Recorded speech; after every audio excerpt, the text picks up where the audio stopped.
ലോകത്തിന്റെ സ്ഥിതിഗതികൾ ഒന്നൊന്നായി നാം പഠിച്ചു നോക്കുമ്പോൾ മനുഷ്യന് ഈ ലോകത്തിൽ ജീവിപ്പാൻ യോഗ്യമല്ലാത്ത ഒരവസ്ഥയിലേക്ക് ഈ ലോകത്തിന്റെ ചുറ്റുപാടുകൾ വന്നെത്തി നിൽക്കുന്നു എന്ന് ദൈവവചനം നമ്മെ ഓർപ്പിക്കുകയാണ്.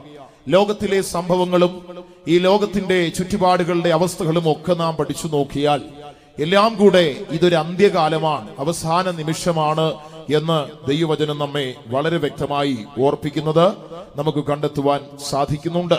ഒരിക്കൽ ഒരു ദൈവഭക്തനായ മനുഷ്യൻ ഇപ്രകാരം പറയുകയുണ്ടായി, നാം ഇന്ന് എത്തി നിൽക്കുന്നത് അവസാന നാളുകളുടെ അവസാന സമയത്താണ് എന്ന് താൻ പറയുകയുണ്ടായി. അതിൽ വലിയ അർത്ഥമുണ്ട്.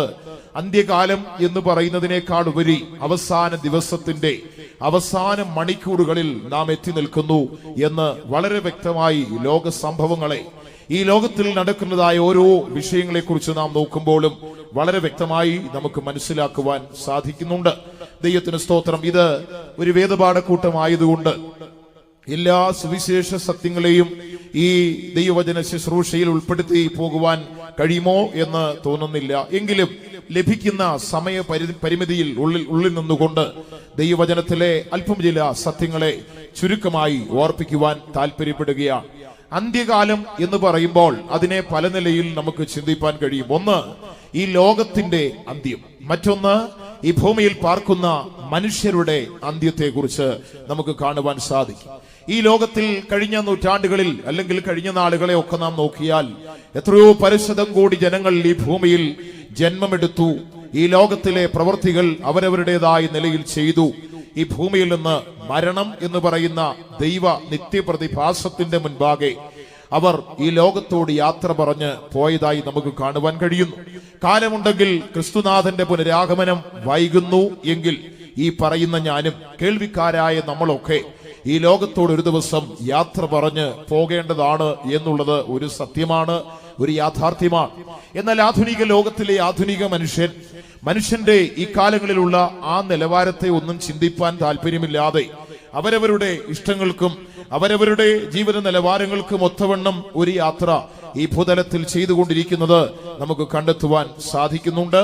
ദൈവത്തിന് മഹത്വമുണ്ടാകട്ടെ. ഈ കാലഘട്ടത്തിന്റെ പ്രത്യേകത എന്ന് നാം നോക്കുമ്പോൾ ഏറ്റവും പ്രാധാന്യമായി പറയുവാനുള്ളത് നാം ആരംഭത്തിൽ വായിച്ചു കേട്ട വേദഭാഗം, അപ്പോസ്തലനായ പത്രോസ് യേശുക്രിസ്തുവിന്റെ പുനരാഗമനം എന്ന യാഥാർത്ഥ്യത്തെ പരിശുദ്ധാത്മ നിറവിൽ ദൈവ വചനത്തിലൂടെ ലോകത്തോട് വിളിച്ചു പറഞ്ഞ ഒരു സത്യമാണ് നാം വായിച്ചു കേൾപ്പാൻ ഇടയായി തീർന്നത്. അത് ഇപ്രകാരമാണ് നാം വായിച്ചത്: അന്ത്യകാലത്ത് വെളിപ്പെടുവാൻ ഒരുങ്ങിയിരിക്കുന്ന രക്ഷയ്ക്ക് വിശ്വാസത്താൽ ദൈവശക്തിയിൽ കാക്കപ്പെടുന്ന നമുക്ക് സ്വർഗത്തിൽ സൂക്ഷിച്ചിരിക്കുന്നതും ക്ഷയം, വാട്ടം, മാലിന്യം എന്നിവയില്ലാത്തതായ ഒരവകാശത്തിനായി നമ്മെ വീണ്ടും ജനിപ്പിച്ചിരിക്കുന്നു. ഇതെല്ലാം വലിയ ആഴമേറിയ സത്യങ്ങളാണ്. അന്ത്യകാലത്ത് വെളിപ്പെടുവാൻ ഒരുങ്ങിയിരിക്കുന്ന രക്ഷ എന്നുള്ളത് നമ്മുടെ കർത്താവായ യേശുക്രിസ്തുവിന്റെ പുനരാഗമനം എന്നുള്ള യാഥാർത്ഥ്യമാണ്. ആ യാഥാർത്ഥ്യത്തെ ഒരു മനുഷ്യൻ പ്രാപിക്കണമെങ്കിൽ അവൻ വിശ്വാസത്താലും ദൈവശക്തിയാലും സൂക്ഷിക്കപ്പെടണമെന്നും അപ്രകാരം പ്രാപിക്കുവാൻ പോകുന്ന ആ രക്ഷ അവൻ നേടുമ്പോൾ അത് ക്ഷയമില്ലാത്തതാണ്, വാട്ടമില്ലാത്തതാണ്. ആരംഭത്തിൽ നാം പാടിക്കേട്ടല്ലോ, ഇളകിടാത്ത രാജ്യം നാം പ്രാപിക്കേണ്ടതിന്. ഇളക്കമില്ലാത്ത ഒരു രാജ്യത്തെ പ്രാപിപ്പാൻ വേണ്ടി ഒരു കൂട്ടം ഭക്തന്മാർ ഇന്ന് ലോകത്തിൽ അതിനുവേണ്ടി ആകാംക്ഷയോടെ കാത്ത് ഓടിക്കൊണ്ടേ ഇരിക്കുകയാണ്. ലോകത്തിന്റെ അവസ്ഥയെ നോക്കിയാൽ ലോകത്തെല്ലായിടവും ഇളക്കങ്ങൾ സംഭവിക്കുകയാണ്. എവിടെയും ഉറപ്പ് എന്ന് പറയുവാൻ ആരെക്കൊണ്ട് സാധിക്കുന്നില്ല. പരിശുദ്ധാത്മാവ് വിശുദ്ധ ബൈബിളിൽ ഇപ്രകാരം ഒരു സത്യം നമ്മോട് ഓർപ്പിക്കുന്നുണ്ട്: ഇവിടെ നമുക്ക് നിലനിൽക്കുന്ന ഒരു നഗരം ഇല്ലല്ലോ. ഈ ഭൂമിയിൽ എവിടെയായിരുന്നാലും മനുഷ്യന്റെ മുൻപാകെ നിലനിൽക്കുന്ന ഒരു നഗരം ഉണ്ട് എന്ന് ആർക്കും ഒരിക്കലും പറയുവാൻ സാധ്യമല്ല എന്ന് തിരുവെഴുത്ത് നമ്മെ വളരെ വ്യക്തമായി ഓർപ്പിക്കുകയാണ്. ഒന്ന്, അന്ത്യകാലത്ത് വെളിപ്പെടുവാൻ ഒരുങ്ങിയിരിക്കുന്ന രക്ഷ അത് യേശുക്രിസ്തുവിന്റെ പുനരാഗമനമാകുന്നു എന്ന് ദൈവവചനം നമ്മെ ഓർപ്പിക്കുന്നു. മാത്രമല്ല, ഈ അന്ത്യകാലത്തെ കുറിച്ച് പറഞ്ഞപ്പോൾ പൗലോസ് അപ്പോസ്തലൻ തീമോഥെയോസ് ലേഖനം എഴുതിയപ്പോൾ ഇപ്രകാരം പറഞ്ഞു: അന്ത്യസമയമാകുമ്പോൾ ദുർഘട സമയങ്ങൾ ലോകത്തിൽ മനുഷ്യന്റെ മുൻപാകെ ഒരു യാഥാർത്ഥ്യമായി കടന്നു വരും എന്ന് പത്രോസ്ലീഹ വിളിച്ചു പറയുകയുണ്ടായി. ഈ വേദഭാഗങ്ങൾ നാം വായിച്ചു കേട്ടപ്പോൾ ഇന്നത്തെ ആധുനിക ലോകത്തിലേക്ക് നമ്മുടെ കണ്ണുകൾ ഓടിച്ചു നോക്കിയാൽ ലോകത്തിൽ നടക്കുന്ന സംഭവങ്ങളെല്ലാം തന്നെ ഈ ദൈവത്തിന്റെ വചനത്തിന്റെ പ്രവചനങ്ങളുടെ നിവർത്തിയാകുന്നു എന്ന് വളരെ വ്യക്തമായി നമുക്ക് മനസ്സിലാക്കുവാൻ സാധിക്കുന്നുണ്ട്. പ്രാരംഭമായി ഞാൻ ഓർപ്പിച്ചല്ലോ, അന്ത്യകാലത്തെ രക്ഷ എന്ന് പറയുമ്പോൾ ഒന്നാമത് അത് യേശു ക്രിസ്തുവിന്റെ പുനരാഗമനമാകുന്നു എന്ന് ബൈബിൾ നമ്മെ ഓർപ്പിക്കുകയാണ്. ആരംഭത്തിൽ യേശു ക്രിസ്തുവിന്റെ പുനരാഗമനം എന്നുള്ള വിഷയത്തെക്കുറിച്ച് അല്പമായി ചിന്തിച്ച് ലോകത്തിൽ നടക്കുന്ന സംഭവവികാസങ്ങളും കൂടെ ഓർപ്പിച്ച് ഇന്ന് രാത്രിയിലെ ദൈവവചന ശുശ്രൂഷ അവസാനിപ്പിക്കുവാൻ ദൈവത്തിൽ ശരണപ്പെടുകയാണ്. യേശു ക്രിസ്തുവിന്റെ പുനരാഗമനം ഇതൊരു യാഥാർത്ഥ്യമാണോ? ആധുനിക ലോകത്തിൽ മനുഷ്യർ സംശയദൃഷ്ടിയോടുകൂടെ കാണുന്നതും, അപ്പോൾ തന്നെ ഒരു കൂട്ടർ യേശുക്രിസ്തു വന്നു മടങ്ങിപ്പോയി എന്നും ഇന്ന് 1000 ആണ്ട് വാഴ്ച ലോകത്തിൽ നടക്കുന്നു എന്നൊക്കെ പറഞ്ഞ് വേണ്ടാത്ത ഉപദേശങ്ങളൊക്കെ ലോകത്തിൽ പഠിപ്പിക്കുകയും പ്രചരിപ്പിക്കുകയും ചെയ്യുന്നവരുണ്ട്. എന്നാൽ യേശുക്രിസ്തുവിന്റെ ആ വാക്ക്, ഞാൻ മടങ്ങി വരാം എന്നുള്ള വാക്കിനെ എടുത്തുകൊണ്ട് അതിന്റെ യാഥാർത്ഥ്യം ഉൾക്കൊള്ളുവാൻ കഴിയാതെ യേശു വരുമോ എന്നുള്ള സംശയം മനുഷ്യ ജീവിതങ്ങളിൽ ഉരുവായിട്ട് ക്രിസ്തുനാഥന്റെ വരവിനെ കുറിച്ചുള്ള പ്രത്യാശ നഷ്ടപ്പെടുത്തി പ്രത്യാശരഹിതരായിത്തീരുന്ന ഒരു സമൂഹത്തെയും ആധ്യാത്മിക മണ്ഡലത്തിൽ തന്നെ നമുക്ക് കാണുവാൻ കഴിയുന്നു എന്നുള്ളതും ഒരു യാഥാർത്ഥ്യമാണ്. എന്താണ് ക്രിസ്തുവിന്റെ മടങ്ങിവരവ് എന്നുള്ളത്? യേശു ക്രിസ്തുവിന്റെ മടങ്ങിവരവ് ഒരു കെട്ടുകഥയല്ല. യേശു ക്രിസ്തുവിന്റെ മടങ്ങിവരവ് എന്നുള്ളത് ഏതെങ്കിലും ഒരു പ്രത്യേക വിഭാഗത്തിൻ്റെതായ ഒരു പഠിപ്പിക്കലല്ല.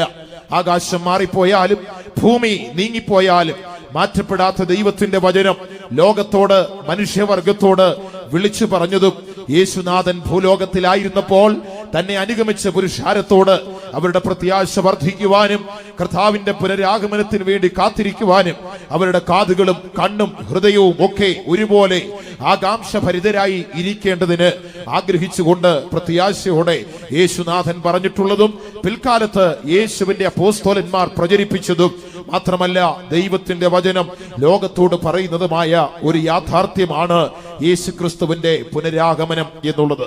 വിശുദ്ധ ബൈബിളിൽ പുതിയ നിയമത്തിന്റെ മൂലഭാഷയായ ഗ്രീക്ക് ലാംഗ്വേജിലേക്ക് നാം വരുമ്പോൾ ആ ഭാഷയിൽ ക്രിസ്തുനാഥന്റെ പുനരാഗമനത്തിന് ഏതാണ്ട് പ്രധാനമായി 4 പദങ്ങൾ ഗ്രീക്ക് ഭാഷയിൽ കൊടുത്തിട്ടുണ്ട് എന്ന് നമുക്ക് കാണുവാൻ കഴിയും. പ്രാരംഭമായി ആ വാക്കുകളെ ഞാനൊന്ന് ഓർപ്പിക്കുവാൻ താല്പര്യപ്പെടുകയാണ്. ഒന്നാമത് യേശുവിന്റെ പുനരാഗമനത്തെ കുറിച്ച് പറയുന്ന ഗ്രീക്ക് ഭാഷയിലെ ഒന്നാമത്തെ പദം പറൂസിയ എന്നുള്ള പദമാണ്. ദൈവത്തിന് സ്തോത്രം.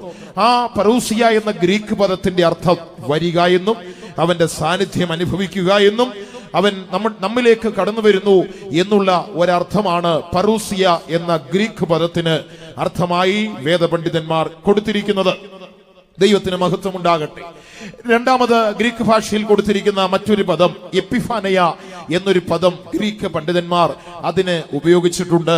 അതിനും പ്രധാനമായി 2 അർത്ഥങ്ങളാണ് വേദപണ്ഡിതന്മാർ കൊടുത്തിട്ടുള്ളത്. ഒന്ന്, ഉദിച്ചു വരിക. 2, വെളിപ്പെട്ടു വരിക. ദൈവത്തിന് സ്തോത്രം. മൂന്നാമതായി ഗ്രീക്ക് ഭാഷയിൽ നാം നോക്കുമ്പോൾ മറ്റൊരു പദം കാണുന്നത് എർഖോമായി എന്നൊരു പദത്തെ നമുക്ക് കാണുവാൻ സാധിക്കുന്നുണ്ട്. അതിന് കൊടുത്തിരിക്കുന്ന അർത്ഥം അപ്രതീക്ഷിതമായ വരവ് എന്നൊരു അർത്ഥമാണ് അതിന് കൊടുത്തിരിക്കുന്നത്. 4ാമതായി അപ്പോക്കാലിപ്സിസ് എന്നൊരു പദമാണ് കൊടുത്തിരിക്കുന്നത്. അതിന്റെ അർത്ഥം ദൈവത്തിന് സ്തോത്രം മറനീക്കുക, തിരശ്ശീല മാറ്റുക. ദൈവത്തിന് സ്തോത്രം. അല്ലെങ്കിൽ വെളിപ്പാട് എന്നൊക്കെയുള്ള അർത്ഥങ്ങളാണ് നമുക്ക് കാണുവാൻ സാധിക്കുന്നത്. നമ്മുടെ വേദപുസ്തകത്തിന്റെ പുതിയ നിയമത്തിന്റെ അവസാന ഗ്രന്ഥമായ വെളിപ്പാട് പുസ്തകത്തിനും മൂലഭാഷയിൽ കൊടുത്തിരിക്കുന്ന പദം അപ്പോകലിപ്സിസ് എന്നാകും. എന്ന് പറഞ്ഞാൽ വെളിപ്പെട്ടു വരിക. ദൈവത്തിന് സ്തോത്രം. മറനീക്കുക. യേശുക്രിസ്തുവിന്റെ വരവ് എന്താണ് എന്നുള്ളത് ഈ പദങ്ങളിലൂടെ നമുക്ക് ഗ്രഹിക്കാവുന്നതാണ്. ഒന്ന്, പറൂസിയ എന്നുള്ള പദത്തിൽ അവൻ നമ്മളിലേക്ക് വരുന്നു, അവന്റെ സാന്നിധ്യത്തെ നമ്മൾ അനുഭവിപ്പാൻ പോകുന്നു, അവൻ നമ്മോട് സമീപിക്കുന്നു എന്നൊരു അനുഭവത്തെ നമുക്ക് കാണുവാൻ സാധിക്കും. 2, എപ്പിഫാനിയ എന്നൊരു പദത്തിലൂടെ അവൻ നീതിസൂര്യനായി ഉദിച്ചു വരുവാൻ പോകുന്നു എന്നൊരർത്ഥത്തെ ബൈബിളിൽ നിന്ന് നമുക്ക് മനസ്സിലാക്കുവാൻ സാധിക്കുകയാണ്. എർഖോമായി എന്ന പദത്തിലൂടെ അവന്റെ വരവ് അപ്രതീക്ഷിതമായിരിക്കും. ആരും പ്രതീക്ഷിക്കുന്ന സമയത്തല്ല.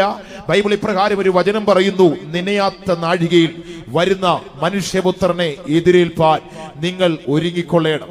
യേശുവിന്റെ വരവ് എർഖോമായി അഥവാ അപ്രതീക്ഷിതമായ ഒരു വരവായിരിക്കും എന്ന് ബൈബിളും നമ്മെ ഓർപ്പിക്കും. 4ാമത് അപ്പോക്കലിപ്സിസ് എന്ന് പറയുമ്പോൾ അത് ഒരു മറനീക്കലാണ്. ദൈവത്തിന് സ്തോത്രം. ഒരു വെളിപ്പാടാകുന്നു.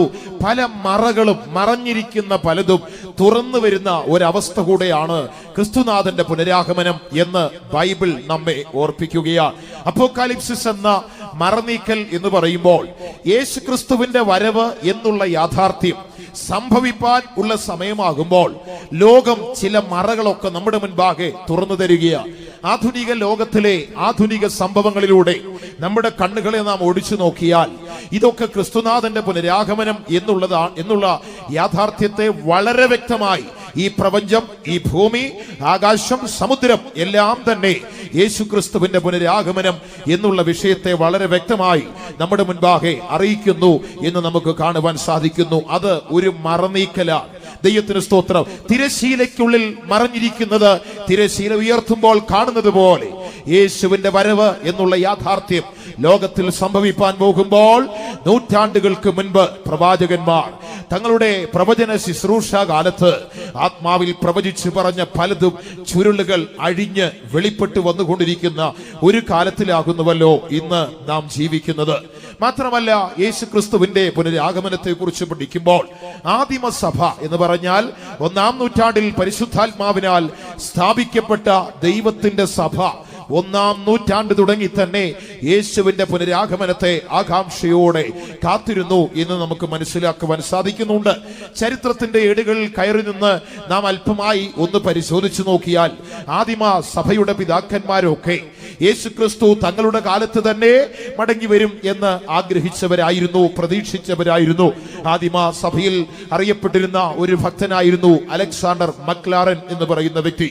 അദ്ദേഹം തന്റെ ജീവിതകാലത്ത് തന്നെ യേശു ക്രിസ്തു തേജസ്സോടെ ആകാശമണ്ഡലങ്ങളിൽ പ്രത്യക്ഷപ്പെടും എന്ന് താൻ വളരെ വ്യക്തമായി ആഗ്രഹിക്കുകയും പ്രാർത്ഥിക്കുകയും വിളിച്ച് പറയുകയും ചെയ്തിട്ടുള്ളതായി ചരിത്രഭാഗങ്ങൾ നമ്മെ രേഖപ്പെടുത്തുന്നുണ്ട്.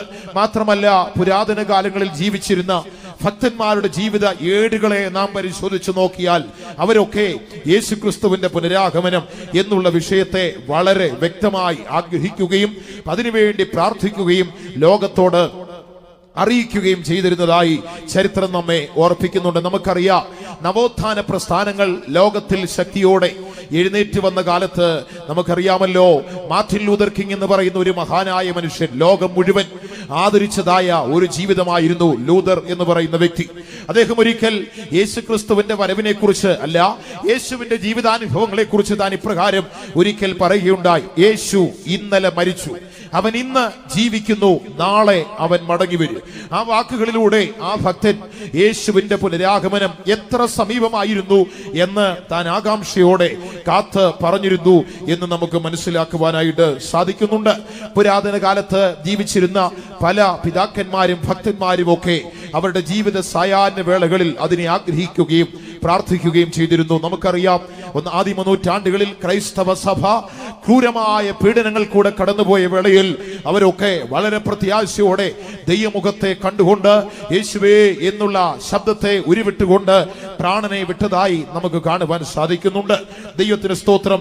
ബിഷപ്പ് റെഡ്ലി എന്ന് പറയുന്ന ഭക്തന്റെ ജീവിതത്തെ കുറിച്ച് നാം നോക്കുമ്പോൾ ഓക്സ്ഫോർഡിൽ വെച്ച് അദ്ദേഹം അഗ്നികുണ്ഡത്തിലേക്ക് വലിച്ചെറിയപ്പെട്ട് മരിക്കുവാൻ തുടങ്ങുന്ന സന്ദർഭത്തിൽ ആ ഭക്തന്റെ ഒടുവിലത്തെ വാക്ക് ഇപ്രകാരമായിരുന്നു. അപ്പോസ്തലനായ യോഹന്നാൻ വെളിപ്പാട് പുസ്തകത്തിൽ പറഞ്ഞതുപോലെ, ആമീൻ, കർത്താവായ യേശുവേ വേഗം വരണമേ എന്നുള്ള വാക്ക് താൻ ഉച്ചരിച്ച് അഗ്നികുണ്ഡത്തിൽ തന്റെ പ്രാണൻ, തന്റെ ജീവൻ ഹോമിച്ചതായി നമുക്ക് കാണുവാൻ കഴിയുന്നുണ്ട്. ഇങ്ങനെ പുരാതന കാലത്ത് ജീവിച്ചിരുന്ന ഭക്തന്മാരൊക്കെ യേശുവിന്റെ പുനരാഗമനം എന്നുള്ള വിഷയത്തെ ആകാംക്ഷയോടെ കാത്തിരുന്നു എന്ന് ചരിത്രം നമ്മെ പഠിപ്പിക്കുന്നുണ്ട്. ദൈവത്തിന് മഹത്വമുണ്ടാകട്ടെ. ഇംഗ്ലണ്ട് എന്ന് പറയുന്ന രാജ്യത്തെ കുറിച്ച് പഠിച്ചാൽ അതിന്റെ സുവർണകാലം എന്ന് പറയുന്നത് ക്വീൻ വിക്ടോറിയയുടെ ഭരണകാലമായിരുന്നു എന്ന് നമുക്കറിയാം. ദൈവത്തിന് മഹത്വമുണ്ടാകട്ടെ. ഒരിക്കൽ ക്വീൻ വിക്ടോറിയ തന്റെ ചാപ്ലൈനായിരുന്ന ഡീൻ ഫാററിനോട് ഒരിക്കൽ ഇപ്രകാരം പറയുകയുണ്ടായി: എന്റെ കാലത്ത് തന്നെ യേശു ക്രിസ്തു മടങ്ങി വരണം എന്ന് ഞാൻ ആഗ്രഹിക്കുന്നു എന്ന് അവർ പറയുകയുണ്ടായി. അദ്ദേഹത്തിന്റെ ചാപ്ലൈൻ അവരോട് തിരിച്ചു ചോദിച്ചു, എന്താണ് രാജ്ഞി അവിടുന്ന് അങ്ങനെ പറയുവാനുള്ള കാരണമെന്ന് ചോദിച്ചപ്പോൾ ആ ക്വീൻ വിക്ടോറിയ ഇപ്രകാരം പറയുകയുണ്ടായി, യേശു മടങ്ങി വന്നാൽ അവൻ രാജാവാണ്, രാജാക്കന്മാരുടെ രാജാവാണ്, രാജാതി രാജാവാണ്. അതുകൊണ്ട് എന്റെ കിരീടം അവന്റെ പാദത്തിൽ സമർപ്പിക്കുവാൻ ഞാൻ ആഗ്രഹിക്കുന്നുവെന്ന് ലോകം അറിയപ്പെട്ടിരുന്ന വിക്ടോറിയ രാജ്ഞി തന്റെ ജീവിതത്തിൽ വിളിച്ചു പറഞ്ഞിട്ടുള്ളതായി ചരിത്രം നമ്മെ ഓർപ്പിക്കുന്നുണ്ട്. മാത്രമല്ല, എലിസബത്ത് രണ്ടാം രാജ്ഞി 1959 അവരുടെ കിരീടധാരണ സമയം നടക്കുമ്പോൾ, ദൈവത്തിന് സ്തോത്രം, അക്കാലങ്ങളിൽ അവരുടെയൊക്കെ കിരീടധാരണത്തെ കുറിച്ച് പഠിച്ചാൽ അറിയപ്പെട്ട പ്രഗത്ഭരായ ബിഷപ്പുമാർ വന്ന് കിരീടമെടുത്ത് രാജാക്കന്മാരുടെയും രാജ്ഞിമാരുടെയും ഒക്കെ തലയിൽ വയ്ക്കുന്ന സമ്പ്രദായമായിരുന്നു. അങ്ങനെയായിരുന്നു അവരെ ആ സ്ഥാനത്തേക്ക് കൊണ്ടുവന്നിരുന്നത്. ക്വീൻ വിക്ടോറിയ എലിസബത്ത് രണ്ടാം രാജ്ഞി ആ സ്ഥാനത്തേക്ക് അവരോധിക്കപ്പെട്ടപ്പോൾ ബിഷപ്പ് ജോഫ്രി ഫിഷർ എന്ന് പറയുന്ന ഒരു ഭക്തനാണ് കിരീടമെടുത്ത് അവരുടെ തലയിലേക്ക് വെച്ചത്. ആ കിരീടധാരണ ചടങ്ങിൽ ബിഷപ്പ് ജോഫ്രി ഫിഷർ ഇപ്രകാരമാണ് പറഞ്ഞത്, ദൈവത്തിന് സ്തോത്രം, അവകാശമുള്ളവൻ വരും, അവൻ വരുന്നത് വരെ നിങ്ങൾക്ക് ഈ കിരീടം ഉപയോഗിക്കാം. അവൻ വന്നാൽ ലോകത്തിലെ രാജാക്കന്മാരുടെയും ചക്രവർത്തിമാരുടെയും രാജ്ഞിമാരുടെയും ഭരണകൂടങ്ങളുടെ ഒക്കെ അധികാരങ്ങളും കിരീടങ്ങളും ഒക്കെ അവന്റെ മുൻപാകെ വീണുപോകും എന്ന് പറഞ്ഞുകൊണ്ടായിരുന്നു എലിസബത്ത് രണ്ടാം രാജ്ഞിയെ ആ സ്ഥാനത്തേക്ക് ബിഷപ്പ് ജോഫ്രി ഫിഷർ ആ സ്ഥാനത്തേക്ക് കൊണ്ടുവന്നത് എന്ന് ചരിത്രം നമ്മെ പഠിപ്പിക്കുന്നു. ഇനി വിശുദ്ധ വേദപുസ്തകത്തിലേക്ക് നാം കടന്നു വന്നാൽ, വേദപുസ്തകത്തിൽ ഉൽപ്പത്തി തുടങ്ങി വെളിപ്പാട് പുസ്തകം വരെയുള്ള ഭാഗങ്ങൾ നാം പഠിച്ചാൽ ഏതാണ്ട് 1800ഓളം ഭാഗത്ത് യേശു മടങ്ങി വരും എന്ന് പഴയ നിയമത്തിലും പുതിയ നിയമത്തിലും പറയുന്നതായി നമുക്ക് കാണുവാൻ കഴിയും. ഇനി പുതിയ നിയമ ഭാഗങ്ങളെ മാത്രം നാം പഠിച്ചാൽ, ദൈവത്തിന് സ്തോത്രം, പുതിയ നിയമ ഭാഗത്ത് ഏതാണ്ട് 260 അധ്യായങ്ങളിൽ 318 പ്രാവശ്യത്തോളം യേശുവിന്റെ പുനരാഗമനത്തെ കുറിച്ച് വളരെ വ്യക്തമായി പറഞ്ഞിട്ടുള്ളതായി ബൈബിൾ നമ്മെ ഓർപ്പിക്കുന്നുണ്ട്. ദൈവത്തിന് സ്തോത്രം. ഒരിക്കൽ ഒരു വേദപണ്ഡിതൻ ഇപ്രകാരം പറയുകയുണ്ടായി, പുതിയ നിയമ ഭാഗങ്ങൾ നാം വായിച്ചു നോക്കിയാൽ അതിലെ ഓരോ 25 വാക്യങ്ങളിലും ഒരു വാക്യം യേശുവിന്റെ മടങ്ങി വരവിനെ കുറിച്ചാണ് എന്ന് പറഞ്ഞ് താൻ ഇപ്രകാരം പറഞ്ഞു, അങ്ങനെയാണെങ്കിൽ യേശുവിന്റെ വരവ് എത്ര പ്രാധാന്യമുള്ളതാണ്, എത്ര പ്രസക്തമാണ്. പുതിയ നിയമസഭ അല്ലെങ്കിൽ ഈ കൃപായുഗത്തിൽ ജീവിക്കുന്ന ഭക്തന്മാർ യേശുവിന്റെ പുനരാഗമനം എന്നുള്ള വിഷയം എത്ര പ്രാധാന്യത്തോടെ കാണണം എന്ന് അദ്ദേഹം പറയുകയുണ്ടായി. ദൈവത്തിന് സ്തോത്രം. വേദപുസ്തകത്തിൽ വിശുദ്ധന്മാരും യേശുവും പറഞ്ഞിട്ടുള്ള ഭാഗങ്ങളും കൂടെ നാം പഠിച്ചാൽ, യേശു പറഞ്ഞു, ഞാൻ പോയതുപോലെ മടങ്ങി വരും. ദൂതന്മാർ വിളിച്ചു പറഞ്ഞു, അവൻ പോയതുപോലെ മടങ്ങി വരും. അപ്പോസ്തലന്മാർ തങ്ങളുടെ ശുശ്രൂഷാമുഖത്ത് യേശുവിന്റെ വരവിനെ കുറിച്ച് വളരെ വ്യക്തമായി പറഞ്ഞിട്ടുള്ളത് നമുക്ക് കാണുവാൻ കഴിയും. ഇങ്ങനെ വിശുദ്ധ വേദപുസ്തകത്തെ നോക്കിയാൽ ബൈബിളിലെ അടിസ്ഥാന പ്രമാണങ്ങളിൽ അല്ലെങ്കിൽ അടിസ്ഥാനപരമായ ഉപദേശങ്ങളിലും സത്യങ്ങളിലും ഒന്നാണ് യേശുവിന്റെ പുനരാഗമനം. പുരാതന കാലത്ത് ജീവിച്ച ഭക്തന്മാരുടെ ജീവിതാനുഭവങ്ങൾ പഠിച്ചാൽ അത് അവരുടെ ആഗ്രഹവും പ്രതീക്ഷയുമായിരുന്നു എന്ന് നമുക്ക് കാണുവാൻ കഴിയും. ആദിമ നൂറ്റാണ്ടിലെ സഭയെക്കുറിച്ച് നോക്കിയാൽ ആദിമ സഭയുടെ പ്രത്യാശയായിരുന്നു യേശുവിന്റെ പുനരാഗമനം എന്ന് നമുക്ക് കാണുവാൻ കഴിയും. ബൈബിളിൽ പഠിച്ചാലോ അത് മാറ്റിവെക്കുവാൻ കഴിയാത്ത ഒരു ഉപദേശമാകുന്നു എന്ന് ദൈവവചനം പറയുക. അങ്ങനെയാണെങ്കിൽ യേശു മടങ്ങി വരും, അതൊരു യാഥാർത്ഥ്യമാണ്. എന്തിനായിരിക്കും അവൻ മടങ്ങി വരുന്നത്? യേശു മടങ്ങി വരുമെങ്കിൽ എന്തിനായിട്ടായിരിക്കും വരുന്നത്? ദൈവത്തിന് സ്തോത്രം. ഒരിക്കൽ ഒരു ഭക്തനായ മനുഷ്യൻ ലോകത്തിൽ ഒരു വ്യക്തിയോട് സുവിശേഷം പറഞ്ഞപ്പോൾ പറഞ്ഞു, യേശു മടങ്ങി വരും, രക്ഷിക്കപ്പെടണം, സ്നാനപ്പെടണം, കർത്താവിന്റെ വരവിൽ പോകണമെന്നൊക്കെ പറഞ്ഞപ്പോൾ ആ മനുഷ്യൻ തിരിഞ്ഞ് ആ സുവിശേഷകനോട് ഇപ്രകാരം പറയുകയുണ്ടായി, ഇനി വരട്ടെ, വന്നാൽ അന്ന് ഒരു കുരിശേ ഉള്ളായി, ഇന്ന് മുക്കിന് കുരിശുണ്ട്. ആദ്യം കാണുന്ന സൗകര്യപ്രദമായ കുരിശിൽ ഞങ്ങൾ അവനെ പിടിച്ചു തറയ്ക്കും. ആ മനുഷ്യന്റെ അജ്ഞതയിൽ നിന്നാണ് പറഞ്ഞത്. അന്ന് യേശു വന്നത് ഒരു ദാസനായിട്ടാണ്, നമ്മിൽ ഒരാളെ പോലെ ഒരു മനുഷ്യനായി. ദൈവമായിരുന്നവൻ ദൈവമഹത്വം വിട്ട് സ്വർഗമഹിമകളെ വെടിഞ്ഞ് താണലോകത്തിൽ ഒരു മനുഷ്യനായി, ഒരു ദാസനെ പോലെ മനുഷ്യന്റെ ഉദ്ധാരണത്തിനും അവന്റെ വീണ്ടെടുപ്പിനും രക്ഷയ്ക്കുമായി യേശു അന്ന് ഇറങ്ങി വന്നു എങ്കിൽ ഇന്ന് ഇനിയും അവൻ വരുവാൻ പോകുന്നത് ദാസനായിട്ടല്ല, അവൻ രാജാവായി മടങ്ങി വരുവാൻ പോകും. ദൈവത്തിന് സ്തോത്രം. അന്ന് ഈ ലോകത്തിൽ വന്നവൻ മുൾമുടിധാരിയായി പോയെങ്കിൽ ഇനിയും അവൻ പൊന്മുടിധാരിയായി വരുവാൻ പോകുന്നുവെന്ന് ബൈബിൾ നമ്മെ ഓർപ്പിക്കുന്നു. ആർക്കും പിടിച്ചു കെട്ടുവാൻ കഴിയുന്ന അവസ്ഥയിലല്ല യേശു ഇനി മടങ്ങി വരുവാൻ പോകുന്നത്. അവൻ രാജാവായി അധികാരമുള്ളവനായി മനുഷ്യന്റെ മേൽ എല്ലാ കർത്തൃത്വങ്ങളും നടത്തുവാൻ അധികാരമുള്ളവനായി യേശു മടങ്ങി വരുവാൻ പോകും. എന്തിന് എന്തിന് യേശു മടങ്ങി വരും? അപ്പോസ്തലനായ പൗലോസ് എബ്രായ സഭയ്ക്ക് ലേഖനം എഴുതിയപ്പോൾ അതിന്റെ ഒരു യാഥാർത്ഥ്യം അവിടെ പറഞ്ഞു. 9-ാം അധ്യായം 28-ാം വാക്യം ഒന്ന് വായിച്ചാട്ടെ. ലേഖനം 9:28. ക്രിസ്തു അങ്ങനെ തന്നെ അനേകരുടെ പാപങ്ങളെ ചുമപ്പാൻ ഒരിക്കൽ അർപ്പിക്കപ്പെട്ടു തനിക്കായി കാത്തു നിൽക്കുന്നവരെ രക്ഷയ്ക്കായി അവൻ പാപം കൂടാതെ രണ്ടാമത് പ്രത്യക്ഷനാകും. ദൈവത്തിന് മഹത്വം ഉണ്ടാകട്ടെ. ഈ വേദഭാഗത്തിൽ യേശു ക്രിസ്തുവിന്റെ പ്രത്യക്ഷതയെ കുറിച്ച് പറയും. ക്രിസ്തു ഒരിക്കൽ അനേകരുടെ പാപങ്ങൾക്കായി അർപ്പിക്കപ്പെട്ടു. എന്നാൽ ഇനിയും അവൻ പാപം കൂടാതെ നിൽക്കുന്നവരുടെ രക്ഷയ്ക്കായി അവൻ രണ്ടാമത് പ്രത്യക്ഷനാകും. യേശു ക്രിസ്തുവിന്റെ പുനരാഗമനം എന്നുള്ളതിന്റെ ഉത്തരം ഒന്ന് അവിടെ നമുക്ക് കാണുവാൻ. എന്തിനാണ് യേശു വരുന്നത്? ആധുനിക ലോകത്തിന് ക്രിസ്തുനാഥന്റെ പുനരാഗമനം എന്തിന് എന്നുള്ളത് വ്യക്തമായി അറിയുവാൻ കഴിയാതെ നിൽക്കുകയാണ്. ദൈവത്തിന് സ്തോത്രം. ഞാൻ ഓർപ്പിച്ചല്ലോ, ഇത് ഒരു അന്തിമ കാലമാണ്. അന്ത്യകാലം എന്ന് പറയുമ്പോൾ ഏറ്റവും പ്രധാനമായി നാം ദൈവവചനത്തിലൂടെ പഠിക്കേണ്ടത് അന്ത്യകാലത്തിൽ നടക്കേണ്ട പ്രധാന സംഭവം യേശുവിന്റെ പുനരാഗമനമാണ്. അതും സംഭവിക്കും. അതിനോടുള്ള ബന്ധത്തിലാണ് ലോകത്തിന് അവസാനമുണ്ട്. അന്ത്യകാല സംഭവങ്ങളൊക്കെ നാം പഠിക്കേണ്ടത്. ഒന്നാമത് യേശുവിന്റെ മടങ്ങിവരവ് എന്തിന്?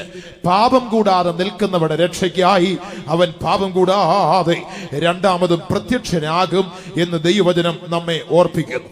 പാപം കൂടാതെ നിൽക്കുന്നവരുടെ രക്ഷയ്ക്കായി അവൻ വെളിപ്പെടും. അതാണ് പത്രോസ് പറഞ്ഞത്, അന്ത്യകാലത്ത് വെളിപ്പെടുവാൻ ഒരുങ്ങിയിരിക്കുന്ന രക്ഷ. ദൈവത്തിന് സ്തോത്രം. ഈ അന്ത്യകാലത്ത് ഒരു രക്ഷയുണ്ട്, അതുപോലെ ഒരു ശിക്ഷയുമുണ്ട്. രക്ഷയും ശിക്ഷയും ലോകത്തിന്റെ മുൻപാകെ ഇങ്ങനെ വന്ന് നിൽക്കുകയാണ്. ഏത് വേണമോ അത് ഏറ്റെടുക്കാം. ദൈവത്തിന് സ്തോത്രം. തെരഞ്ഞെടുപ്പിനുള്ള സ്വാതന്ത്ര്യം നമുക്കുള്ളതാണ്. ദൈവത്തിന് മഹത്വം ഉണ്ടാകട്ടെ. ചില നാളുകൾക്ക് മുമ്പ് ജയിലിൽ കിടന്ന് രക്ഷിക്കപ്പെട്ട ഒരു സ്നേഹിതൻ യാദർച്ഛികമായി ഞാനായിരുന്ന വിശ്വാസ ഭവനത്തിൽ വന്നു. ഒരു കൊലക്കേസിൽ പ്രതിയായി താൻ ഏതാണ്ട് 13ഓളം വർഷങ്ങൾ ജയിൽ ശിക്ഷ അനുഭവിച്ച് അവിടെ കിടന്ന് ഒരു ട്രാക്ട് വായിച്ച് ദൈവത്തിന് സ്തോത്രം രക്ഷിക്കപ്പെട്ട് അവനിങ്ങനെ ദൈവത്തിന്റെ പൈതലായി ജീവിച്ച് എങ്ങനെയോ യാദർച്ഛികമായ വിശ്വാസഭവനത്തിൽ വന്നവിടെ നിൽക്കുമ്പോൾ ഞാൻ ജയിലിലെ അനുഭവങ്ങളൊക്കെ ചോദിച്ചു. അവിടുത്തെ ശിക്ഷാരീതികളും കാര്യങ്ങളും ഒക്കെ ചോദിച്ചപ്പോൾ ദൈവത്തിന് സ്തോത്രം ആ സഹോദരൻ പറഞ്ഞൊരു കാര്യം, അവിടെ ചില ശിക്ഷാ സമ്പ്രദായങ്ങളുണ്ട്, പക്ഷെ അത് നമുക്ക് തെരഞ്ഞെടുക്കാവുന്ന, നമുക്ക് തിരിച്ചറിയാൻ പറ്റത്തില്ല, നമ്മൾ തെരഞ്ഞെടുക്കണം. ഞാൻ ചോദിച്ചു, എന്തായിരുന്നു നിങ്ങളുടെ അനുഭവം? അദ്ദേഹം ഒരിക്കൽ ജയിൽ ശിക്ഷയ്ക്കായി ചെല്ലുമ്പോൾ അവിടെ ചെന്ന സമയത്ത് അവിടെ ഇടിക്കാൻ നല്ല പരുവത്തിനുള്ള ആളുകളുണ്ട്. അവരിങ്ങനെ ഒരു മേശപ്പുറത്ത് 3 പാക്കറ്റ് പൊതിഞ്ഞു വെച്ചു, ഇഷ്ടമുള്ളത് എടുത്തോളാൻ പറഞ്ഞു. ഇദ്ദേഹം നല്ല വിശപ്പോടെ നിൽക്കുന്ന സമയമാ. ദൈവത്തിന് സ്തോത്രം. ആരംഭത്തിൽ നാം കേട്ടതുപോലെ പാക്കറ്റിന്റെ കാര്യമൊക്കെ ഓർത്തപ്പോൾ അദ്ദേഹം വിചാരിച്ച് വല്ലതും കഴിക്കാനുള്ളതായിരിക്കും എന്ന് വിചാരിച്ച് അതിന് ചുമതലപ്പെട്ട ആൾ വന്ന് പറഞ്ഞു ഇഷ്ടമുള്ളത് എടുത്തോളാൻ പറഞ്ഞു. ഒരു ടേബിളിൽ 3 പൊതി ഇങ്ങനെ വെച്ചിരിക്കുകയാണ്. 3 പൊതി. അദ്ദേഹം ഇഷ്ടമുള്ളത് എടുത്തു. ദൈവത്തിന് സ്തോത്രം. എടുത്തപ്പോൾ താന് അതിന് നടുക്കിരുന്ന പൊതി എടുത്തു. തുറന്നു നോക്കിയപ്പോൾ ഒരു നല്ല ഇളം കരിക്ക്. ദൈവത്തിന് സ്തോത്രം. അദ്ദേഹം വിചാരിച്ച് ഇപ്പോൾ വെട്ടി കൊടുക്കുമെന്നാണ് വിചാരിച്ചത്. ഇതെന്തിനാണെന്നറിയോ? മറ്റു 2 പൊതികൾ ഒന്നിനകത്ത് ഒരു തടിക്കഷണം പൊതിഞ്ഞു വെച്ചിരിക്കുന്നു, മറ്റേതിൽ ഒരു ഇഷ്ടിക, ഒരു ചുടുകട്ട പൊതിഞ്ഞു വെച്ചിരിക്കുക. ഇതിവർക്ക് വെട്ടിക്കൊടുക്കാൻ വേണ്ടിയുള്ളതല്ല, ഇവരുടെ ശിക്ഷയാണത്. എങ്ങനെയാണ് ഞാൻ ചോദിച്ചു ഇത് ശിക്ഷയായി തീർന്നത്? ഇദ്ദേഹം ആഗ്രഹത്തോടെ എടുത്ത പൊതിക്കെട്ട് ഒരു നല്ല 1-ാം തരം കരിക്കായിരുന്നു. ആ കരിക്ക് കയ്യിലെടുത്തിട്ട് ഇതിന്റെ ചുമതലപ്പെട്ട ആൾ കയ്യിലോട്ട് വാങ്ങിയിട്ട് പറഞ്ഞു അവരോട്ട് കുനിഞ്ഞു നിൽക്കാൻ പറഞ്ഞു. ഈ കരിക്ക് അങ്ങോട്ട് എടുത്ത് നടുമുറിക്ക് ഒരു ഒറ്റ അടി, കരിക്ക് 2 കഷ്ണമായിട്ട് പിളർന്നു പോയി. അതിന്റെ വെള്ളം ശരീരത്തോട് ഒഴുകിപ്പോയി. അതാ കിട്ടിയ ശിക്ഷ. തെരഞ്ഞെടുപ്പ്. അന്ത്യകാലത്ത് തെരഞ്ഞെടുക്കുവാൻ 2 കാര്യങ്ങൾ ലോകത്തിന്റെ മുൻപാകെ ദൈവം വയ്ക്കുന്നു. ഒന്ന്, ഒരു രക്ഷ. ഏതു മനുഷ്യരും സകല മനുഷ്യരും രക്ഷ പ്രാപിപ്പാനും സത്യത്തിന്റെ പരിജ്ഞാനത്തിലെത്തുവാനും ആഗ്രഹിച്ചുകൊണ്ട് ദൈവം ഇന്ന് സുവിശേഷത്തിന്റെ യാഥാർത്ഥ്യം ലോകത്തിലേക്ക് അയക്കുന്നു. ഏറ്റുകൊള്ളില്ലെങ്കിലോ ഒരു ശിക്ഷ ലോകത്തിൽ മനുഷ്യന്റെ മുൻപാകെ ദൈവം വയ്ക്കുകയാണ്. തെരഞ്ഞെടുപ്പിനുള്ള സ്വാതന്ത്ര്യം നമുക്കാണ്. ജയിലിൽ ചെന്ന് എന്ത് തെരഞ്ഞെടുത്താലും ശിക്ഷയാ. പക്ഷെ ഇപ്പോൾ ഇവിടെ കിടന്ന് രക്ഷയുടെ മാർഗം ആര് തെരഞ്ഞെടുക്കുന്നുവോ അവർ ശിക്ഷാവധിയിൽ നിന്ന് എന്നേക്കുമായി വിടുതൽ പ്രാപിക്കുകയാണ്. അതുകൊണ്ടാണ് പൗലോസ് റോമാസഭയ്ക്ക് ലേഖനം എഴുതിയപ്പോൾ പറഞ്ഞു, അതുകൊണ്ട് ഇപ്പോൾ ക്രിസ്തുയേശുവിലുള്ളവർക്ക് ഒരു ശിക്ഷ കാലാവധിയും ഇല്ല. ഇന്ന് രാത്രി വേളയിൽ എന്നെ കേൾക്കുന്ന പ്രിയപ്പെട്ടവരെ, ഒരുപക്ഷെ നിങ്ങൾ ഒരു പെന്തിക്കോസുകാരനായിരിക്കാം, ഒരു ക്രിസ്ത്യാനിയായിരിക്കാം, അല്ലെങ്കിൽ ഒരു അക്രൈസ്തവനായിരിക്കാം. ഈവൻ നിങ്ങൾ ആരുമായിക്കൊള്ളട്ടെ, ലോകം രണ്ട് കാര്യത്തിനായിട്ട് ഒരുങ്ങുന്നു. ഒന്ന് അന്ത്യകാലത്തിൽ വെളിപ്പെടുവാൻ പോകുന്ന ഒരു രക്ഷ, മറ്റൊന്ന് ഒരു നിത്യമായ ശിക്ഷാവധി. നിങ്ങൾ എന്ത് തിരഞ്ഞെടുക്കും? എന്താണ് നിങ്ങൾ തിരഞ്ഞെടുക്കാൻ ആഗ്രഹിക്കുന്നത്? ഒരു രക്ഷയുണ്ട്. ഈ രക്ഷ എപ്രകാരമാണ് ലഭിക്കുന്നതെന്ന് ചോദിച്ചാൽ, യേശു മടങ്ങി വരുവാൻ പോകുന്നു. അന്ത്യകാലത്തിൽ വെളിപ്പെട്ട് വരുവാൻ പോകുന്ന രക്ഷ യേശുനാഥന്റെ പുനരാഗമനമാണ്. ദൈവത്തിന് സ്തോത്രം. ഈ രക്ഷയെ ആരാകുന്നു പ്രാപിക്കുന്നത്? പാപം കൂടാതെ നിൽക്കുന്നവർ. ദൈവത്തിന് സ്തോത്രം. അവർ അത് പ്രാപിക്കുമെന്ന് ബൈബിൾ പറയും. അപ്പോൾ ചോദിക്കും, എന്താണ് പാപം? വിശുദ്ധ ബൈബിളിൽ നാം നോക്കിയാൽ പാപത്തെക്കുറിച്ച് അനവധി വിഷയങ്ങൾ നമുക്ക് കാണാം. 2-3 കാര്യങ്ങൾ വളരെ വേഗത്തിൽ ഞാൻ ഓർപ്പിച്ചു പോകാം. ഒന്നാമത്, ദൈവത്തോടുള്ള ബന്ധം ഒരു മനുഷ്യനിൽ എപ്പോൾ നഷ്ടപ്പെടുന്നുവോ അതാണ് പാപത്തിന്റെ ഉൽപ്പത്തി. ദൈവമായിട്ടുള്ള ബന്ധം ഒരു മനുഷ്യനിൽ എപ്പോൾ വിച്ഛേദിക്കപ്പെടുന്നുവോ അതാണ് പാപത്തിന്റെ ആരംഭം. അവിടെ തുടങ്ങി അവനിൽ ആരംഭിക്കുകയാണ്. ആദ്യം ഏതെങ്കിലും നമുക്കറിയാമല്ലോ, ആദാം ദൈവത്തിന്റെ മകൻ എന്നാണ് വിളിക്കപ്പെടുന്നത്. എല്ലാ ദിവസവും വെയിലാറുമ്പോൾ സായാഹ്ന വേളയിൽ ആദാമും ദൈവവും തമ്മിൽ സംസാരിക്കും. വിളിക്കേണ്ട ആവശ്യമില്ല, വിളിക്കാതെ തന്നെ ഓടി വരുമായിരുന്നു. ദൈവത്തിന് സ്തോത്രം. ഒരിക്കൽ ദൈവം തോട്ടത്തിലേക്ക് ഇറങ്ങി വന്നു. ആദാം ദൈവത്തിന്റെ കാലൊച്ച കേട്ട് ഓടി മറയുകയാണ്. ഇന്നത്തെ കാര്യം പറഞ്ഞാൽ, ദൈവത്തിന് സ്തോത്രം, നമ്മുടെ കുട്ടികളുടെ ഒക്കെ ഇടയിൽ സാറ്റുകളി എന്ന് പറഞ്ഞൊരു കളിയുണ്ടല്ലോ. ഇത് തുടങ്ങിയത് ആദ്യം ഏതല്ല തുടങ്ങിയത്, ആദാമാണ് ഇത് ആരംഭിച്ചത്. ദൈവം ഏദൻ പർദീസായിലേക്ക് ഇറങ്ങി വന്നു. അന്ന് ആദാം സാറ്റുകളി തുടങ്ങി. ദൈവത്തെ വിട്ട് ഒരു മരത്തിന്റെ മൂട്ടിലോട്ട് പോയി, അവിടുന്ന് മറ്റൊരു മരത്തിന്റെ ചോട്ടിലോ, പിന്നെ അങ്ങ് ഓട്ട മത്സരം നടക്കുകയാണ്. അവിടെ ഉണങ്ങിയ കരിയിലകൾ പൊടിഞ്ഞു നനങ്ങുന്ന ശബ്ദം കേട്ട് ആ ദൈവത്തിന്റെ മനുഷ്യനായ ആദാമിനെ കാണാഞ്ഞ് അന്നാദ്യമായി ദൈവം അവന്റെ പേരൊന്ന് വിളിച്ചു, ആദാമേ നീ എവിടെയാകും? ഈ വിളി കേട്ട് ആദാം ദൈവത്തോടൊരു മറുപടി പറഞ്ഞു, ഞാൻ നഗ്നനാകുന്നു, ഞാൻ പാപം ചെയ്തു പോയി, അരുതാത്തത് ചെയ്ത് നിന്റെ മുൻപിൽ നിൽപ്പാൻ എനിക്ക് ത്രാണിയില്ലാതെ ഞാൻ ഓടിക്കൊണ്ടിരിക്കുകയാണ്. അന്ന് തുടങ്ങിയതാണ് ഈ ആധുനിക മനുഷ്യന്റെ ദൈവത്തിൽ നിന്നുള്ള ഓട്ടം. എന്താണ് ഈ പാപമെന്നറിയാമോ? ദൈവത്തോടുള്ള ബന്ധം മനുഷ്യൻ വിച്ഛേദിക്കുമ്പോൾ, ദൈവമായിട്ടുള്ള ബന്ധം അവൻ മുറിച്ചു മാറ്റുമ്പോൾ അവിടെ തുടങ്ങുകയാണ് പാപത്തിന്റെ ഉൽപ്പത്തി. എന്താണ് പാപം? ദൈവത്തോടുള്ള ബന്ധം ഒരു മനുഷ്യൻ നഷ്ടപ്പെടുമ്പോൾ അവിടെ പാപം ആരംഭിക്കുകയാണ്. ദൈവത്തിന് സ്തോത്രം. അടുത്തത്, ദൈവത്തിന് വിപരീതമായി പറയുന്നതും ചെയ്യുന്നതും എല്ലാം പാപമാണ്. എന്താണ് ദൈവത്തിന് വിപരീതം? എതിര്. ദൈവം അരുതേ എന്ന് പറഞ്ഞത് ചെയ്താൽ അത് ദൈവത്തിനെതിരാ. ദൈവം ചെയ്യണം എന്ന് പറയുന്നത് ചെയ്യാതിരുന്നാൽ അതും പാപമാണ്. ഇന്ന് ലോകത്തിലെ മനുഷ്യന്റെ അവസ്ഥ വല്ലാത്ത ഒരു അനുഭവത്തിലൂടെ പോവുകയാണ്. ചെയ്യാൻ പറയുന്നത് ഇന്ന് ചെയ്യത്തില്ല, ചെയ്യരുത് എന്ന് പറയുന്നത് ചെയ്യും. ചിലരാണെങ്കിൽ ചെയ്യാൻ പറയുന്നത് എന്ത് പറഞ്ഞോ അത് അതുപോലെ അതിന്റെ ആത്മീകാർത്ഥമോ അതിന്റെ സത്യമോ ഒന്നും ഉൾക്കൊള്ളാതെ അക്ഷരികമായി മാത്രം നോക്കി അങ്ങ് ചെയ്യുന്നവരുണ്ട്. ഒരിക്കലൊരു മനുഷ്യന് വീട്ടിൽ ജോലിക്കാരനായിട്ട് നിൽക്കുകയാണ്. അദ്ദേഹത്തിന്റെ യജമാനൻ തന്നെ ഒരിക്കല് പുറത്തു പോയിട്ട് കുറച്ച് വിറക് വാങ്ങുവാനായിട്ട് പറഞ്ഞയച്ചു. താന് വിറകെടുക്കുവാനായിട്ട് ദൂരസ്ഥലത്തേക്ക് പോയി. ഒരു കെട്ട് വിറവെടുത്ത് തലയിൽ വെച്ച് തിരികെ വരികയാണ്. നടന്നത്തെ പോലെ സൗകര്യങ്ങളൊന്നുമില്ല. തലയിലെടുത്ത് വെച്ച് ഇങ്ങോട്ട് യാത്ര ചെയ്ത് വരികയാണ്. വന്ന് പെടലിയൊടിയുന്ന വേദന. വളരെ വേദനപ്പെട്ട് വീട്ടിൽ കൊണ്ട് ഇറക്കി വെച്ചിട്ട് യജമാനോട് കോപിച്ചു, നിങ്ങൾ എന്തിനു മനുഷ്യനാണ്, ഇത്രയും ഭാരമുള്ള സാധനം എൻ്റെ തലയിൽ അടിച്ചു വെച്ച് എൻ്റെ പെടലി ഒടിഞ്ഞു പോയി. ആ യജമാൻ പറഞ്ഞിടാ ബുദ്ധിഹീനനെ, നിനക്കത് ഭാരമെന്ന് തോന്നിയാൽ അതങ്ങ് താഴെയിട്ടാൽ പോരായിരുന്നോ? അദ്ദേഹം ശരി, അങ്ങനെയാണോ? ചില നാളുകൾക്ക് ശേഷം ആ യജമാനന്റെ ഭാര്യ നല്ല പൂന്തോട്ടമൊക്കെ ഉണ്ടാക്കുന്ന ഒരു സ്ത്രീയായി. ആ സഹോദരി ഇവനെ വിളിച്ചിട്ട് പറഞ്ഞു, മാർക്കറ്റിൽ പോയി കുറെ മൺചട്ടികൾ വാങ്ങിച്ചോണ്ട് വരാൻ പറഞ്ഞു, ചെടി വെക്കാൻ. ഇദ്ദേഹം ഒരു വലിയ കൊട്ടയ്ക്കകത്ത് നിറയെ ചട്ടികളും വാങ്ങി ഇങ്ങനെ തലയിലെടുത്തോണ്ട് ഇങ്ങോട്ട് വരികയാണ്. വന്ന വഴിയിൽ പഴയ സ്ഥലത്ത് വന്നപ്പോൾ വീണ്ടും പെടലിക്ക് വേദന. അപ്പോൾ യജമാനൻ പറഞ്ഞ കാര്യം ഓർത്തു, താഴെ ഇട്ടാൽ മതി. ഇദ്ദേഹം ഈ ചട്ടിയും കലവെല്ലാം കൂടെ പൊത്തോന്ന് താഴെ ഇട്ടു. എല്ലാം പൊടിഞ്ഞ് മൺകൂനയായിട്ട് മാറി. യജമാനൻ അവനെ വിളിച്ച് വഴക്ക് പറഞ്ഞിടാ, ഒരു ഉന്തുവണ്ടി ഒരു കൈവണ്ടി വിളിച്ചത് കൊണ്ടുവന്നാ പോരെ, നിനക്ക് ഇത്ര ബുദ്ധിയില്ലേ? ചില നാളുകൾ കഴിഞ്ഞ് ആ യജമാനന്റെ ഭാര്യ ഇദ്ദേഹത്തെ വിളിച്ചിട്ട് ഒരു തീപ്പെട്ടി വാങ്ങാൻ പറഞ്ഞു വിട്ടു. ഇവൻ മാർക്കറ്റിൽ ചെന്ന് ഒരു തീപ്പെട്ടി വാങ്ങി 30 പൈസയും കൊടുത്ത് ഒരു കൈവണ്ടി വിളിച്ച് ആ കൈവണ്ടിയിൽ ഈ തീപ്പെട്ടിയും വെച്ച് വലിച്ചുകൊണ്ട് വരികയാണ്. അവൻ തീപ്പെട്ടിയും കൊണ്ട് കൈവണ്ടിയെ വന്നപ്പോൾ ചോദിച്ചടാ പൊട്ട, നിനക്കിതങ്ങ് പോക്കറ്റിലിട്ടുകൊണ്ട് വന്നാൽ പോരെ? 2 ആഴ്ച കഴിഞ്ഞപ്പോൾ ഈ ഭാര്യ സഹോദരി സഹോദരി 1 ലിറ്റർ വെളിച്ചെണ്ണ വാങ്ങിക്കാൻ ഇവനെ പറഞ്ഞു വിട്ടു. ഇവൻ കടയിൽ ചെന്നിട്ട് പറഞ്ഞു ഈ പോക്കറ്റിലോട്ട് ഒഴിച്ചോളാൻ പറഞ്ഞു. അവൻ പോക്കറ്റിൽ വെളിച്ചെണ്ണയും കൊണ്ടുവന്ന് അവന്റെ ശരീരത്ത് മൊത്തം എണ്ണ പിടിച്ചു. ഇന്ന് ചിലർ ഇങ്ങനെയാ ചെയ്യുന്നത് ചെയ്യണമെന്ന് പറയുന്നത് ചെയ്യുകയില്ല, ചെയ്യരുതേ എന്ന് പറയുന്നത് ചെയ്യാൻ പോകും. ചിലര് പറഞ്ഞിരിക്കുന്ന അതുപോലെ എന്ന് പറഞ്ഞാൽ അതിന്റെ അർത്ഥമൊന്നും തിരിച്ചറിയാൻ കഴിയാതെ അത് അങ്ങനെ തന്നെ അങ്ങ് പാലിക്കാൻ നോക്കൂ. ഇതെല്ലാം അപകടത്തിന്റെ ലക്ഷണങ്ങളാണ്. ബൈബിൾ പറയുന്നു ദൈവത്തോടുള്ള ബന്ധം ഒരുവൻ വിച്ഛേദിക്കുമ്പോൾ അവനിൽ പാപം ആരംഭിക്കുകയാണ്. അടുത്തത് ദൈവത്തിന് വിപരീതമായി അവൻ ചെയ്യുന്നതും പറയുന്നതും എല്ലാം പാപമാണ് എന്ന് ദൈവവചനം പറയുന്നു. അടുത്തത് ദൈവം കൽപ്പിച്ചിട്ടുള്ള കൽപ്പനകളുണ്ട്. ഇതൊക്കെ ആര് ലംഘിക്കുന്നുവോ, സ്വർഗത്തിലെ ദൈവം ഭൂതലത്തിൽ പാർക്കുന്ന മനുഷ്യൻ ദൈവത്തിന്റെ നീതി അവന്റെ ജീവിതത്തിൽ വരുവാൻ ദൈവം അവനോട് കൽപ്പിച്ചിരിക്കുന്ന അഗ്നിമയമായ പ്രമാണങ്ങളും കൽപ്പനകളുമുണ്ട്. എന്നാൽ ഇത് ഇന്നത്തെ ലോകത്തിൽ പലർക്കും ഇഷ്ടമല്ല. ദൈവത്തിന്റെ കൽപ്പന ആര് ലംഘിക്കുന്നുവോ അവിടെ പാപം പ്രവേശിക്കുകയാണ്. അതാണ് പാപം.